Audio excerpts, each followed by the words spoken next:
وعلى آله وصحبه ومن تبعهم بإحسان إلى يوم الدين أما بعد محترم سامعین و سامعات، الحمدللہ البلاغ اکیڈمی کی طرف سے وقتاً فوقتاً تذکیری نشست منعقد ہوتے رہتے ہیں۔ الحمدللہ رمضان المبارک کے مناسبت سے کچھ تذکیری نشست منعقد کیا گیا ہے، تو الحمدللہ آج تذکیری نشست کے عنوان زکوٰۃ کے احکام و مسائل کے تعلق سے ہیں۔ تو اس موضوع پر روشنی ڈالنے والے فضیلت الشیخ دکتور طارق بن صفی الرحمن مبارک پوری سلفی مدنی حفظہ اللہ ہے۔ شیخ ایسے تو محتاج تعارف نہیں ہے، پھر بھی شیخ کے تعلق سے مختصر تعارف پیش کرنا چاہتا ہوں۔ الحمدللہ شیخ ابتدائی تعلیم شیخ گاؤں مبارک پور میں ہوئی، تو مزید علم کے لیے وہاں سے شیخ جامعہ سلفیہ بنارس کے طرف رخ کیے۔ وہاں شیخ عالمیت و فضیلت مکمل کرنے کے بعد مزید علم کے پیاس بجھانے کے لیے جامعہ الاسلامیہ مدینہ منورہ کے طرف شیخ نے رخ کیا۔ وہاں پر شیخ بیچلر، ماسٹرز اور پی ایچ ڈی کی تعلیم حاصل کی، اور شیخ وہاں پر اصول الفقہ کے موضوع پر ماسٹر اور پی ایچ ڈی مکمل کیے۔ وہاں سے گریجویشن کے بعد شیخ جامعہ محمدیہ مالیگاؤں میں 8 سال تدریس کی خدمت پر فائز تھے، اور اس کے ساتھ ساتھ نائب مفتی کے منصب پر بھی فائز تھے۔ اس کے بعد شیخ الحمدللہ منگلور کی طرف آئے، وہاں مختلف اداروں میں مشرف کی حیثیت سے شیخ اپنے خدمات انجام لیتے رہے۔ اسی طرح بہت زیادہ اداروں میں شیخ تدریسی خدمت بھی لیتے آ رہے ہیں، اور اسی کے ساتھ ساتھ دارالفتاء مینگلور کے دارالفتاء کے مشیر بھی ہے، اور شیخ بحیثیت مفتی مینگلور میں اپنے فریضہ انجام دے رہے ہیں۔ اور اس کے ساتھ ساتھ شیخ ملک پر مختلف دورہ دعوت کے کام میں شرکت کرتے رہے، اور اس کے ساتھ ساتھ شیخ جامعہ خریج السعودیہ کے پریزیڈنٹ رئیس بھی ہیں۔ اور شیخ آن لائن اکیڈمی شیخ کے والد صفی الرحمن مبارک پوری مؤسس، ان کے نام پہ منسوب ایک ادارہ شیخ صفی الرحمن مبارک پوری کے آن لائن اکیڈمی میں شیخ مشیر ہیں، اور اس میں لڑکیوں کے لیے فضیلت کی تعلیم بھی ہے۔ اللہ تعالیٰ شیخ کو مزید علم کی خدمت میں اللہ سبحانہ و تعالیٰ اور زیادہ اللہ قبول فرمائے، اور ہمیں شیخ سے اور زیادہ استفادہ کرنے والا اللہ تعالیٰ ہمیں توفیق عطا فرمائے۔ اب میں شیخ سے بہت ہی ادباً احتراماً شیخ سے گزارش کرتا ہوں، شیخ کے موضوع زکوٰۃ و احکام کے مسائل پر روشنی ڈالے۔ بارک اللہ فیک، فلیتفضل مشکورا شیخنا۔ اللہ یبارک فیکم۔ السلام علیکم ورحمۃ اللہ وبرکاتہ۔ الحمد للہ رب العالمین، والصلاة والسلام على اشرف الانبیاء والمرسلین، محمد وعلى آلہ وصحبہ اجمعین، اما بعد، فیقول اللہ سبحانہ وتعالی: خذ من اموالهم صدقة تطہرهم بها وتزکیہم۔ محترم سامعین، سب سے پہلے میں آپ سب کو رمضان المبارک کی آمد کی مبارکباد دیتا ہوں۔ اللہ تبارک و تعالیٰ کا یہ فضل ہے اور اس کا انعام ہے کہ ہم اور آپ اس مہینے کے اندر زندہ ہیں، اور اس مہینے کی نعمتوں اور برکتوں سے ہم مستفید ہو رہے ہیں۔ یہ مہینہ کتنا بابرکت ہے، اس کا اندازہ اس سلسلے میں نبی اکرم صلی اللہ علیہ وسلم کی احادیث سے ہم کر سکتے ہیں۔ ہمارا جو موضوع ہے وہ رمضان کی فضیلت اور اس کے روزوں کی اہمیت سے متعلق نہیں ہے، لیکن ہمارا جو موضوع ہے وہ زکوٰۃ اور اس کے احکام اور مسائل سے متعلق ہے۔ عمومی طور پہ ہم مسلمان رمضان کے مہینے کو اپنی زکوٰۃ کے نکالنے کے لیے خاص کرتے ہیں، اور اسی مہینے کے اندر ہمیں یہ یاد آتا ہے کہ ہمیں اپنی زکوٰۃ، اپنے رقموں کی، اپنے مالوں کی زکوٰۃ ادا کرنی ہے۔ اس اعتبار سے رمضان کے اندر دو چیزیں جمع ہو جاتی ہیں۔ پہلی چیز سے رمضان کے روزے، اور دوسری چیز ہمارے اپنے مال کی زکوٰۃ۔ اور یہ سلسلہ جو مسلمانوں میں رمضان کے تعلق سے رائج ہے، حقیقت میں یہ سلسلہ حضرت عثمان رضی اللہ تعالیٰ عنہ سے شروع ہوا، جو حضرت عثمان رضی اللہ تعالیٰ عنہ نے لوگوں کو حکم دیا کہ وہ رمضان کے مہینے سے پہلے پہلے اپنی زکوٰۃوں کا حساب کر لے، تاکہ رمضان کے مہینے میں ان کے پاس سے عاملین زکوٰۃ آئے اور ان کو وہ اپنی زکوٰۃ دے سکے۔ اسلام کے اندر جس طریقے سے نماز اور روزے کی اہمیت ہے، اسی طریقے سے زکوٰۃ کی بھی بہت زیادہ اہمیت ہے۔ زکوٰۃ اسلام کے ارکان میں سے ایک رکن ہے، جس کے بغیر کسی بھی شخص کا، کسی بھی مسلمان کا اسلام مکمل نہیں ہوتا۔ زکوٰۃ کو اگر ہم چھوڑ دیتے ہیں تو یہ ایسے ہی ہے جیسے ہم نماز کو چھوڑ دیتے ہیں۔ زکوٰۃ کی ادائیگی ہم نہیں کرتے ہیں تو یہ ایسے ہی ہے جیسے ہم رمضان کے روزوں کی ادائیگی نہیں کرتے۔ تو اس سے معلوم ہوتا ہے کہ زکوٰۃ کی اہمیت بہت ہی زیادہ ہے، اس لیے کہ اسلام کے ارکان میں سے ایک رکن ہے۔ اور نبی اکرم صلی اللہ علیہ وسلم کا فرمان ہے، بنی الاسلام علی خمس، شہادت ان لا الہ الا اللہ وان محمد رسول اللہ واقام الصلاۃ وایتاء الزکوٰۃ، کہ اسلام کی بنیاد 5 چیزوں پہ ہے۔ ان میں سے پہلی چیز لا الہ الا اللہ محمد رسول اللہ کی گواہی ہے۔ دوسری چیز سے جو ترتیب بیان کی گئی ہے اس سے حدیث کے اندر، وہ نماز کو قائم کرنا، اور تیسری چیز زکوٰۃ کی ادائیگی ہے۔ تو اس سے معلوم ہوتا ہے کہ زکوٰۃ اسلام کے بنیادی ارکان میں سے ایک رکن ہے، اور اس سلسلے میں نماز اور زکوٰۃ کے درمیان کوئی فرق کرنا یہ غلط ہوگا، اور صحابہ کرام بھی فرق نہیں کرتے تھے۔ حضرت بکر رضی اللہ تعالیٰ عنہ نے ان افراد سے جنگیں کی جنہوں نے زکوٰۃ کو روک لیا تھا، اور انہوں نے کہا تھا کہ اللہ لأقاتلن من فرق بین الصلاۃ والزکوٰۃ، اللہ کی قسم میں اس شخص سے قتال کروں گا جو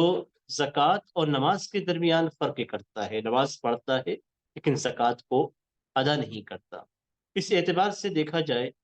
تو زکوٰۃ کا ادا نہ کرنے والا ایسا شخص ہے جس سے صحابہ کرام نے قتال کیا تھا، تو اس سے اس کی اہمیت کا اندازہ ہو جاتا ہے۔ زکوٰۃ کے مسائل میں سے مسائل بہت طویل ہیں، لیکن ہم چند مسائل کو جو اہمیت رکھتے ہیں ان کو ذکر کریں۔ زکوٰۃ کو اللہ تبارک و تعالیٰ نے ہمارے مالوں میں فرض کیا ہے، اور جن مالوں میں فرض کیا گیا ہے ان میں سونے اور چاندی اور کرنسی، اسی طریقے سے اناج جو ہمارے کھیتوں سے نکلتا ہے، تو جب نکلتا ہے اس وقت اس کی ادائیگی کی جائے گی۔ سامان تجارت جو ہم بیچتے ہیں اس میں زکوٰۃ واجب ہوتی ہے۔ ایسے ہی ہمارے پاس جو بیلنس سے جمع ہوتا ہے ہمارے بینکوں کے اندر یا ہمارے گھروں کے اندر، ہمارے جو پیسے جمع ہو جاتے ہیں ان پہ بھی زکوٰۃ واجب ہو جاتی ہے۔ عورتیں جو زیور استعمال کرتے ہیں ان زیورات پہ بھی زکوٰۃ واجب ہو جاتی ہے۔ سونے کی کوئی بھی شکل ہو اس کے اندر زکوٰۃ واجب ہے، چاندی کی کوئی بھی شکل ہو اس کے اندر زکوٰۃ واجب ہو جاتی ہے۔ ایسے ہی مویشیوں کے اندر بھی زکوٰۃ واجب ہو جاتی ہے، جب مویشی ایسے ہوں جو خود سے چلنے والے ہوں اور نصاب کو پہنچ جائیں۔ تو یہ سارے مسائل جو زکوٰۃ سے متعلق ہیں، ان میں سے کچھ مسائل کو آپ کے سامنے پیش کیا جائے گا جو اہم مسائل ہیں جن کی اسلام کے اندر کافی اہمیت ہے، اور اس سلسلے میں نصاب کو بھی ذکر کیا جائے گا تاکہ نصاب معلوم ہونے سے ہمیں یہ معلوم ہو جائے کہ کیا ہمارے اوپر زکوٰۃ فرض ہے یا فرض نہیں۔ زکوٰۃ فرض ہونے کے لیے سب سے پہلے ہمارے مال کا اس نصاب کو پہنچنا ضروری ہے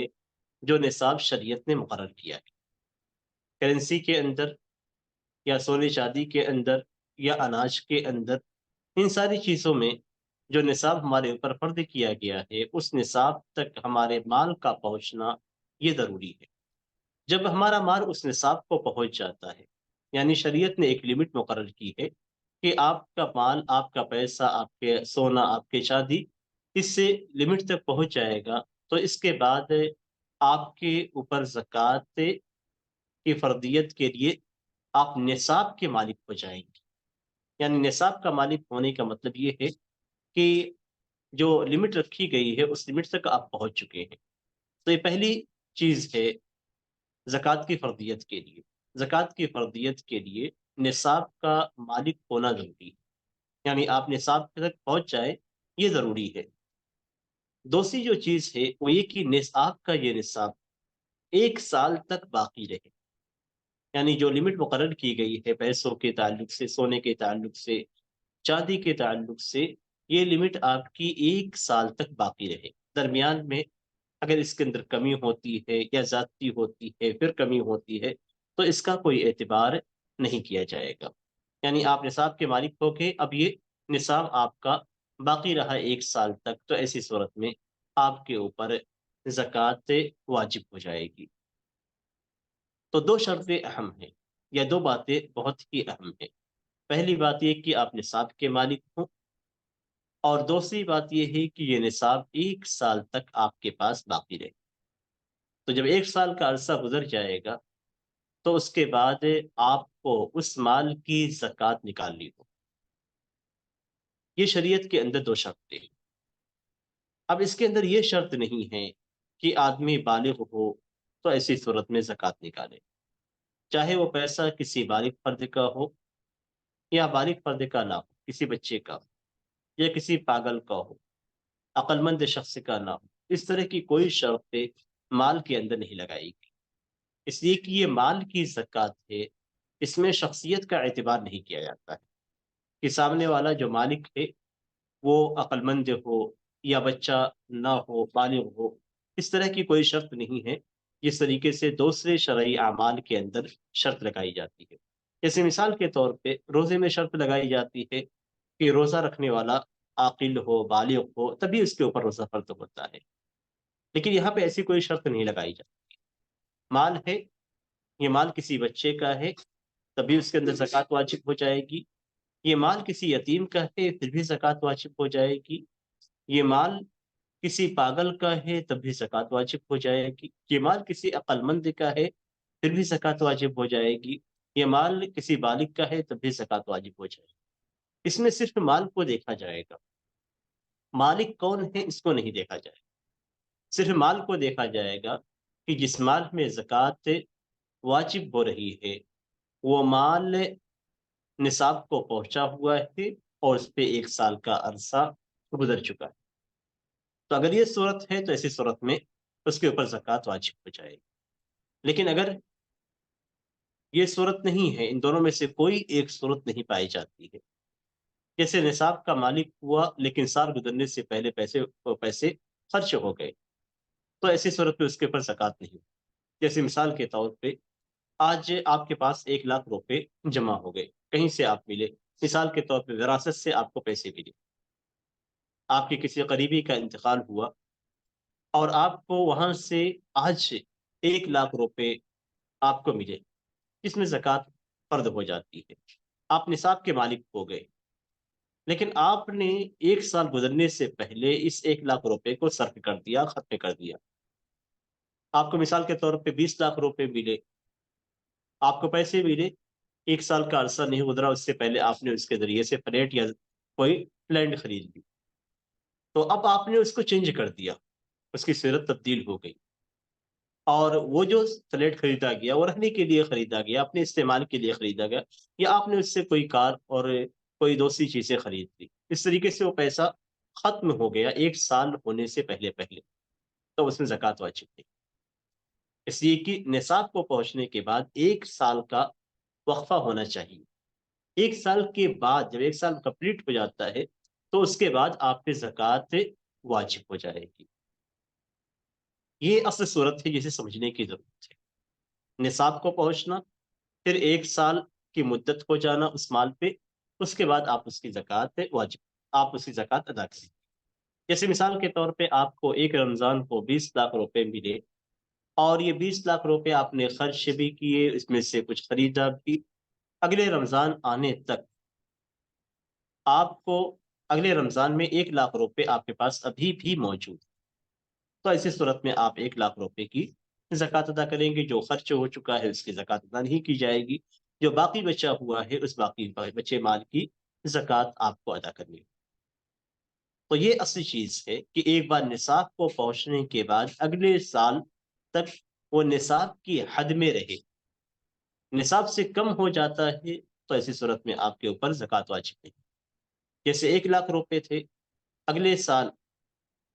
رمضان آنے تک ابھی 1 لاکھ روپے میں آپ کو زکوٰۃ ہے، اب اگلے سال رمضان آنے کے وقت آپ نے جب دیکھا تو آپ کے پاس صرف 10,000 روپے باقی بچے، تو 10,000 روپے میں زکوٰۃ واجب نہیں ہوتی، اس لیے کہ وہ نصاب کو نہیں پہنچا ہوا، تو جو مال ہے اس مال پہ 1 سال کا عرصہ نہیں گزرا ہے، یعنی صرف 10,000 روپے پہ 1 سال کا عرصہ گزرا ہوا ہے، تو اس میں زکوٰۃ واجب نہیں ہوتی۔ تو اس طریقے سے ہم زکوٰۃ کے مسئلے کو پہلے سمجھیں گے تاکہ ہمیں معلوم ہو جائے کہ ہمارے اوپر زکوٰۃ واجب ہے یا زکوٰۃ واجب نہیں۔ اب اس کے بعد آتے ہیں نصاب کی طرف۔ نصاب سب سے زیادہ اہمیت رکھتا ہے، اس لیے کہ نصاب ہونے پہ ہمیں معلوم ہوتا ہے کہ ہمارا مال زکوٰۃ ادا کرنے کے قابل ہو چکا ہے۔ اب 1 سال تک ہم انتظار کریں گے اور اس کے بعد پھر ہم زکوٰۃ ادا کریں گے۔ زکوٰۃ کے تعلق سے گرام کے اعتبار سے سب سے پہلے سونے کا زکوٰۃ لیتے ہیں۔ سونے کی زکوٰۃ 20 مثقال ہے، جیسا کہ حدیث کے اندر وارد ہے کہ سونے کی زکوٰۃ 20 مثقال ہے، اور 20 مثقال کو گرام میں جب تبدیل کیا جاتا ہے تو علماء کا تھوڑا سا اختلاف اس مسئلے کے اندر موجود ہے کہ 20 مثقال کی گرام کے اعتبار سے کیا مقدار بنتی ہے۔ اب اس مقدار کو اگر ہم دیکھتے ہیں تو علماء کرام کے مختلف اقوال میں جو سب سے قریب اور راجح قول نظر آتا ہے وہ یہ کہ 85 گرام 85 گرام اگر آپ کے پاس سے سونا ہے تو ایسی صورت میں آپ کے اوپر زکوٰۃ واجب ہو جاتی ہے۔ بسا اوقات ہم علماء کے اختلاف سے کافی پریشان رہتے ہیں، لیکن علماء یوں ہی اختلاف نہیں کرتے ہیں۔ اکثر ایسا ہوتا ہے کہ ہم علماء کے اختلاف کو بہت زیادہ ہوا دیتے ہیں اور بہت زیادہ علماء پہ تنقید کرتے ہیں کہ علماء ہر مسئلے کے اندر اختلاف کرتے ہیں۔ بات ایسی نہیں ہوتی ہے کہ علماء ہر مسئلے کے اندر اختلاف کرتے ہیں یا انہیں اختلاف کرنے کا شوق ہے۔ بات یہ ہوتی ہے کہ علماء حق کو تلاش کرنے کے لیے پوری محنت کرتے ہیں، اور اس کے بعد جو انہیں حق نظر آتا ہے ان کے اوپر چونکہ واجب ہے کہ حق بات کو بیان کرے تو وہ لوگوں کے سامنے بیان کرتے ہیں۔ اب ایسا بھی ہوتا ہے کہ ایک عالم جس بات کو حق سمجھ رہا ہے وہ دوسری دلیلوں کی روشنی میں حق نہیں ہو۔ ضروری نہیں ہے کہ ہر عالم کا اجتہاد حق ہو یا ہر عالم کی ساری باتیں حق ہو۔ حق وہی باتیں ہوں گی جو قرآن اور سنت کے مطابق، جو باتیں قرآن اور سنت کے مطابق نہیں ہیں وہ باتیں حق نہیں ہوتی۔ علماء کا اجتہاد ہے، علماء کی کوششیں ہیں، ان کی محنتیں ہیں، ان محنتوں کا احترام، علماء کا احترام ہمارے اوپر واجب ہے، لیکن حق کا احترام کرنا اور حق کو لینا ہمارے اوپر زیادہ واجب ہے۔ اس لیے کبھی کسی مسئلے میں اگر علماء کے درمیان اختلاف ہوتا ہے تو ہمارے لیے یہ راستہ نہیں کھلتا کہ ہم کسی بھی عالم کی بات کو لے کر اس پر عمل کریں۔ یہ بات ذہن میں ہونی چاہیے، ہمیں اچھی طریقے سے یہ بات ذہن میں رکھ لینی چاہیے کہ اگر علماء کا اختلاف ہوتا ہے تو کسی ایک عالم کی بات کو پکڑ کے اس پر آپ عمل کریں کہ اس میں مختلف اوپینین سے ہیں، کسی بھی ایک بات کو آپ لے لیں گے تو آپ کو نجات مل جائے گی نہیں۔ آپ کو ان باتوں میں سے حق بات کو تلاش کرنا ہے کہ جس کس کی بات کتاب و سنت کے زیادہ قریب ہے، یہ فیصلہ آپ کو ایک دوسرا عالم جس کے سامنے کئی باتوں کو آپ پیش کریں گی وہ بتا سکے گا کہ آپ پہ ان علماء میں سے کون سی بات ہے جسے آپ لیں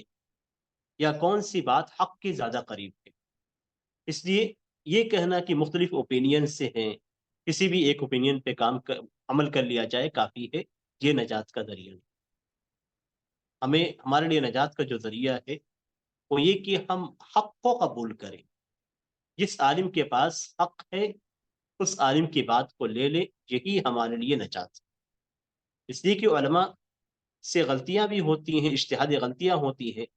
اور ان کو اجر ملتا ہے، لیکن اگر آپ ان غلطیوں پہ آنکھ بند کر کے عمل کریں گے تو آپ کا عمل بھی صحیح نہیں ہوگا اور آپ کو اجر بھی نہیں۔ اسی لیے ہمیشہ حق کو تلاش کرنا چاہیے اور حق کو لینا چاہیے۔ اختلاف کیسے ہوتا ہے اس کو بھی تھوڑا سا میں بتا دیتا ہوں۔ اختلاف اس طریقے سے ہوتا ہے جیسے یہاں جو مسئلہ ہے 20 مثقال حدیث کے اندر موجود۔ اب 20 مثقال کی مقدار کیا ہوتی ہے؟ جب گرام کی طرف ہم آتے ہیں تو بیچ میں جب ہم وزن کرتے ہیں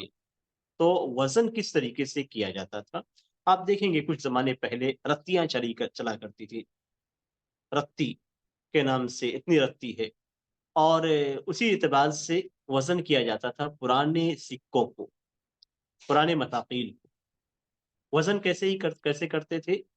چاولوں کے ذریعے سے۔ تو چاول یا گیہوں کی مقدار کبھی کبھی بڑی ہوتی ہے، کبھی چھوٹی ہوتی ہے، متوسط میں بھی کوئی ایسا ہوتا ہے جو وزن میں زیادہ ہوتا ہے، کوئی وزن میں کم ہوتا ہے۔ تو اس اعتبار سے جب گرام میں اس کو تبدیل کیا گیا تو علماء کے درمیان اختلاف ہو گیا، اس لیے کہ گیہوں یا چاول کی جو مقدار تھی وہ مقدار جب رکھی گئی تو وزن کے اندر کمی اور بیشی ہوئی۔ اب آپ کو سمجھ میں آ گیا ہوگا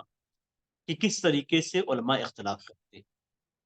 علماء کے اختلاف کی یہی وجہ ہوتی ہے۔ مثال کے طور پہ ایک رتی کو لیا گیا، اس کو گیہوں سے وزن کیا گیا۔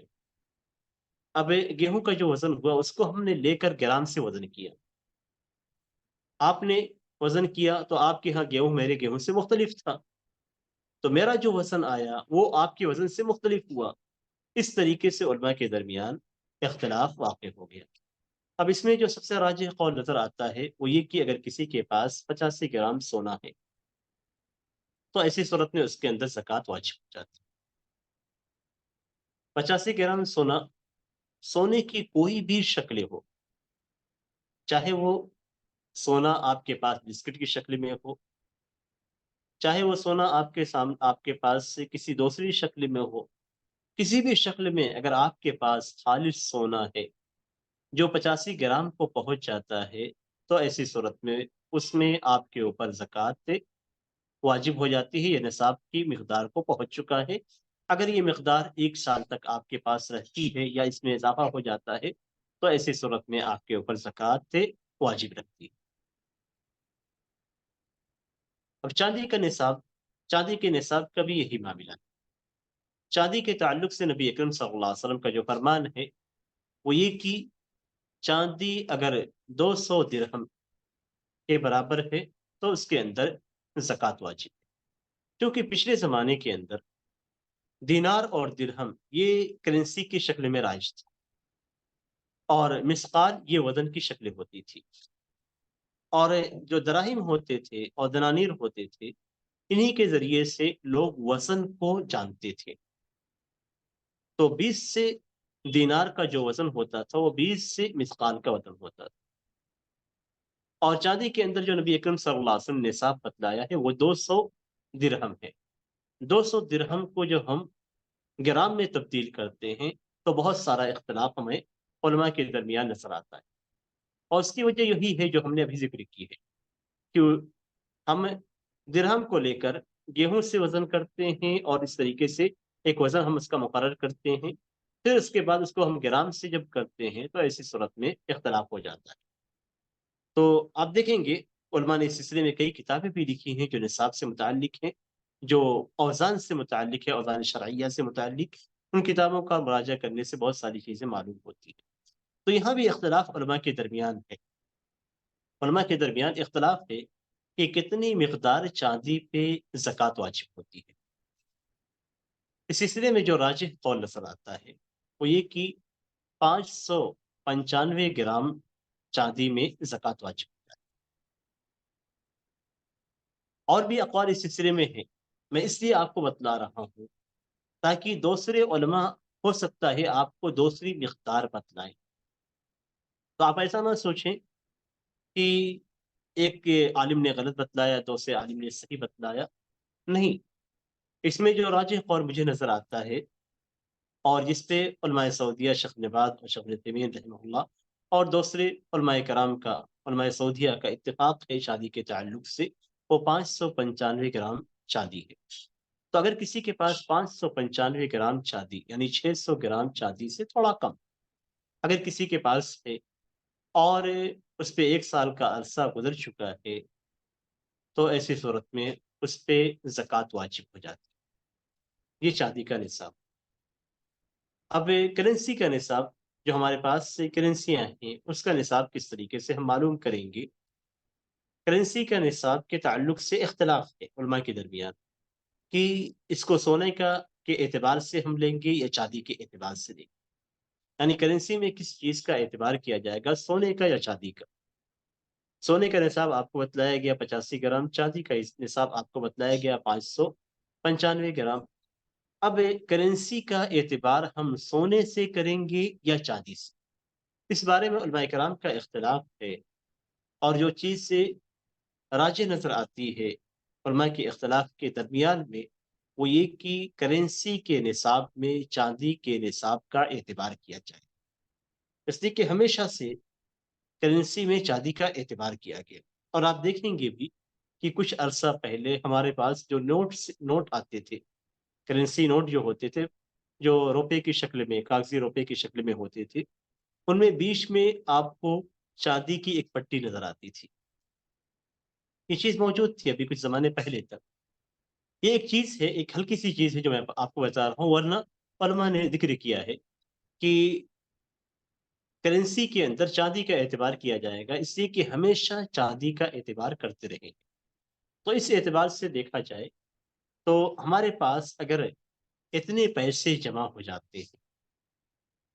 اتنے پیسے جمع ہو جاتے ہیں، جن پیسوں کی جن کے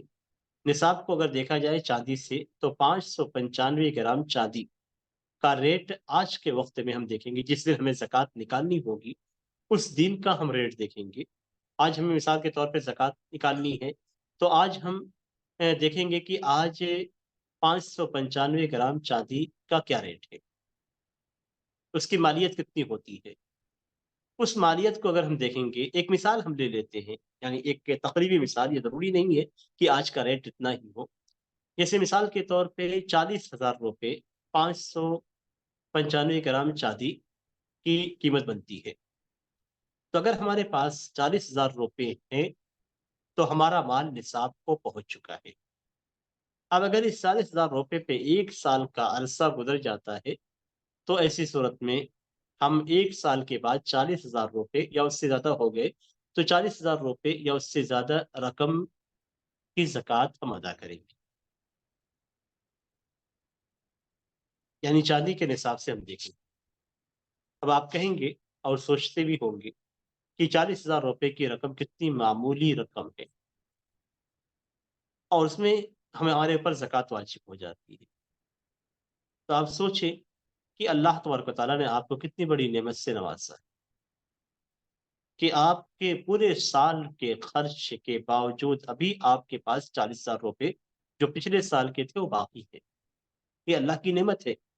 کہ اللہ تبارک و تعالیٰ نے آپ کے پورے سال کے خرچ کے باوجود آپ کے 40,000 روپوں کو آپ کے لیے محفوظ رکھا. اور اس سے دوسری بات بھی معلوم ہوتی ہے، اور وہ یہ کہ آج ہمارا جو ذہن ہے امیری اور غریبی سے متعلق ہے، ہمارا جو معیار ہے امیری اور غریبی سے متعلق شریعت کی نگاہ میں معیار الگ ہے. یعنی وہ شخص جس کے پاس 40,000 روپے 1 سال تک رہتے ہیں، وہ شخص شریعت کی نگاہ میں امیر ہے، مالدار ہے، غنی ہے، جو زکوٰۃ ادا کرے گا. اس لیے کہ نبی اکرم صلی اللہ علیہ وسلم کا فرمان ہے کہ امیروں سے لیا جائے گا اور غریبوں کو دیا جائے گا. امیروں سے لے کر غریبوں کو دیا جائے. تو جس کے پاس مثال کے طور پہ 40,000 روپے 1 سال تک موجود ہے، وہ امیر ہے، وہ زکوٰۃ لینے کا مستحق نہیں ہے. آج ہمارے کتنے مسلمان بھائی ہیں جن کے پاس لاکھوں ہوتے ہیں، اس کے باوجود وہ زکوٰۃ لیتے ہیں، جن کے پاس سے 40,000 روپے ہوتے ہیں لیکن اس کے باوجود وہ زکوٰۃ وصول کرتے ہیں، زکوٰۃ لیتے ہیں، کھاتے ہیں۔ تو اس سے معلوم ہوتا ہے کہ شریعت کے اندر جو مالداری کا معیار ہے وہ معیار چاندی کے اعتبار سے اگر کسی کے پاس سے 595 گرام چاندی کی مقدار پہ کسی کے پاس اگر کرنسی اور پیسے موجود ہیں اور اس پہ 1 سال کا عرصہ گزر جاتا ہے تو وہ زکوٰۃ دینے والا بن جاتا ہے، زکوٰۃ لینے والا نہیں۔ تو کرنسی کے اندر یہ مقدار ہے کہ اگر 595 گرام چاندی کے اعتبار سے آپ کے پاس پیسے ہیں اور اس پر 1 سال کا عرصہ گزر چکا ہے تو ایسی صورت میں آپ زکوٰۃ کی ادائیگی کریں گے۔ اگر اس سے کم ہے اور اس پہ سال نہیں گزرا ہے، اس سے کم ہے، تو ایسی صورت میں زکوٰۃ واجب نہیں۔ اگر اتنی ہی مقدار ہے لیکن سال کے درمیان میں نصاب کم ہو جاتا ہے تو پھر آپ کے اوپر زکوٰۃ واجب نہیں۔ یہ 3 چیزوں سے متعلق بات کی گئی ہے۔ کرنسی کی بات ہو رہی ہے تو یہاں پہ ہم سیلری کی زکوٰۃ سے متعلق بھی باتیں کر لیتے ہیں، چونکہ سیلری کا مسئلہ ایسا ہوتا ہے کہ ہم ہر مہینے ایک خاص رقم اپنے سیلری کے طور پہ حاصل کرتے ہیں اور اس میں سے کچھ خرچ ہوتے ہیں، کچھ باقی بچتے ہیں، اور حساب کرنا بہت مشکل ہو جاتا ہے کہ ہم ہر مہینے کا حساب کس طریقے سے کریں، اس لیے کہ کسی مہینے میں زیادہ خرچ ہوتا ہے، کسی مہینے میں کم خرچ ہوتا ہے، اور اس طریقے سے ہمارے لیے اس کا حساب کرنا بہت مشکل ہوتا ہے۔ اس لیے سیلری کے تعلق سے جو صحیح اور سالم طریقہ ہے وہ یہ کہ آپ کے پاس جو بیلنس ہے اور جو سیلری مل رہی ہے ان ساری چیزوں کی زکوٰۃ آپ ایک بار سال میں نکالتے ہیں۔ یعنی مثال کے طور پہ اگر آپ نے پہلے رمضان کو اپنی زکوٰۃ نکالنے کا وقت مقرر کیا ہے تو پہلے رمضان کو آپ دیکھیں کہ آپ کے پاس ٹوٹل کتنا اماؤنٹ ہے۔ پہلے زکوٰۃ واجب ہو چکی ہے، آپ دیتے رہے ہیں مثال کے طور پہ، یا آپ پہ زکوٰۃ واجب ہو گئی درمیان میں لیکن آپ رمضان میں نکالنا چاہتے ہیں، تو آپ دیکھیں کہ پہلے رمضان کو آپ کے پاس کتنے پیسے ہیں۔ ان سارے پیسوں کو آپ دیکھیں، اگر وہ نصاب کی مقدار سے تجاوز کیے ہوئے ہیں جس میں سیلری کے پیسے بھی شامل ہیں تو آپ مکمل پیسوں کی زکوٰۃ ادا کرتے ہیں، سیلری کے پیسوں کی بھی اور وہ پیسے جو آپ کو پہلے سے موجود رہے۔ آپ کو یہ بات یاد رکھنی چاہیے کہ آپ کے سیلری کے اعتبار سے آپ کو زکوٰۃ نہیں نکالنی، بلکہ سیلری کے جو پیسے آپ کے باقی بچ جاتے ہیں بیلنس کے طور پہ اکاؤنٹ میں ہیں یا آپ کے گھر میں محفوظ ہیں، صرف انہی محفوظ پیسوں کی آپ کو زکوٰۃ ادا کرنی ہے۔ ایسا نہیں کہ آپ کی ہر مہینے سیلری مثال کے طور پہ 50,000 ہے تو آپ 50,000 کے اعتبار سے پورے سال کا آپ پہ ٹوٹل اماؤنٹ جوڑیں پھر اس کی زکوٰۃ نکالیں، نہیں۔ 50,000 میں سے اگر آپ کا 30,000 خرچ ہوا ہے تو آپ کے پاس اب 20,000 باقی ہے، یہ آپ کا بیلنس ہے۔ تو اگر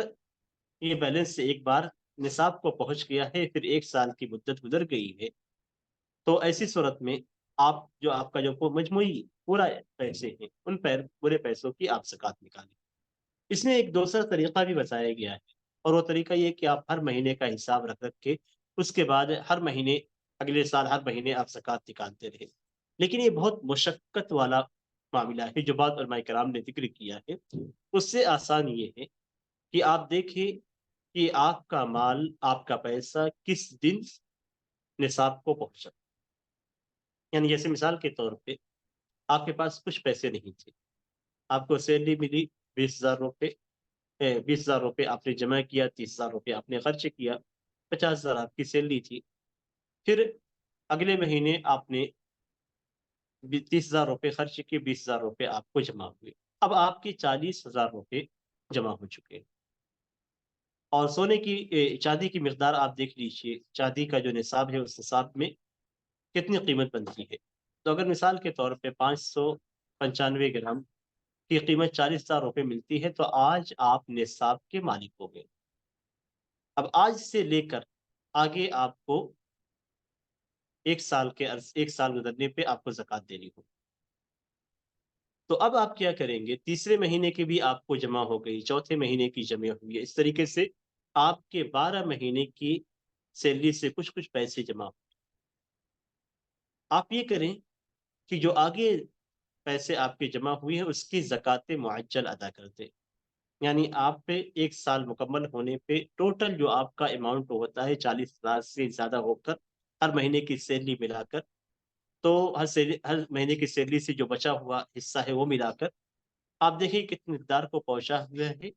آپ اس مقدار کی زکوٰۃ ادا کر دیں. مثال کے طور پہ ہر مہینے آپ کو 20,000 جمع ہوتے رہے، اس لیے اس طریقے سے 12 مہینے کی آپ کو 2,40,000 روپے آپ کی جمع ہو گئے. تو اب آپ 2,40,000 روپے کی اب زکوٰۃ دے دیں. اس طریقے سے آپ کو زکوٰۃ ادا کرنی ہے. یہ سیلری کی زکوٰۃ کا سب سے آسان طریقہ ہے اور یہی سنت کے مطابق بھی نظر آتا ہے. کیوں؟ اس لیے کہ نبی اکرم صلی اللہ علیہ وسلم جب مویشیوں کی زکوٰۃ کے لیے لوگوں کو بھیجتے تھے تو زکوٰۃ لینے والا جو سامنے مویشی موجود ہوتے تھے، جانور موجود ہوتے تھے، ان جانوروں کا اعتبار کرتے تھے کہ ان کی تعداد کتنی ہے. اگر تعداد نصاب کو پہنچی ہوتی تھی تو ان سے زکوٰۃ لے لیتے تھے. اگر وہ تعداد نصاب کو نہیں پہنچتی تھی تو آپ وہ زکوٰۃ نہیں لیتے تھے. اس میں یہ نہیں دیکھا جاتا تھا کہ کس جانور پہ ایک سال کا عرصہ گزرا ہے یا نہیں گزرا ہے، یا بیچ میں کون سا جانور بچہ پیدا ہوا ہے، اس طریقے سے مقدار بڑھ گئی ہے، تو اس کی بات کا اعتبار نہیں کیا جاتا تھا. تو سیلری کے اندر بھی اس بات کا اعتبار نہیں کیا جائے گا، یہی زیادہ مناسب نظر آتا ہے. تو یہ سیلری نکالنے کا طریقہ ہے کہ ایک بار نصاب کو پہنچنے کے بعد اگلے سال آپ کے پاس جتنے پیسے سیلری سے بچے ہوئے جمع ہو جاتے ہیں، ان تمام پیسوں کی زکوٰۃ آپ سال مکمل ہونے پہ، یعنی نصاب ہونے کے بعد سے لے کر سال مکمل ہونے تک آپ کے جو پیسے جتنے بھی جمع ہوتے ہیں ان سارے پیسوں کی زکوٰۃ آپ اکٹھا نکالتے ہیں. یہ کرنسی کی زکوٰۃ سے متعلق ہے. دوسری بات ہم کرتے ہیں سامان تجارت کی زکوٰۃ سے متعلق. اس مسئلے میں علماء کا اختلاف ہے. میں اختلاف کو بار بار اس لیے ذکر کر رہا ہوں کہ ہو سکتا ہے کوئی آپ سے کہے کہ اس کے اندر زکوٰۃ نہیں ہے، تو آپ کے ذہن میں یہ بات آ جائے کہ اس کے اندر زکوٰۃ ہے اور اس زکوٰۃ کے تعلق سے بات کی گئی ہے. سامان تجارت کے اندر زکوٰۃ ہے اور سامان تجارت میں زکوٰۃ کے تعلق سے صحابی کی حدیث بھی ہے کہ جن سامانوں کو ہم بیع کے لیے تیار کرتے تھے، خرید و فروخت کے لیے تیار کرتے تھے اور اس میں سے زکوٰۃ نکالتے تھے. اور یہی اکثر علماء کرام کا موقف ہے کہ سامان تجارت کے اندر زکوٰۃ ہے. سامان تجارت سے مراد کیا ہے؟ سامان تجارت سے مراد یہ ہے کہ وہ چیزیں جسے ہم بیچتے ہیں، وہ سامان جسے آپ بیچتے ہیں، سیل کے لیے رکھے ہوئے، اس سامان پر آپ کو زکوٰۃ ہوگی. جیسے مثال کے طور پہ آپ کی شاپ ہے، شاپ کے اندر کپڑے ہیں، جو کپڑے آپ بیچتے ہیں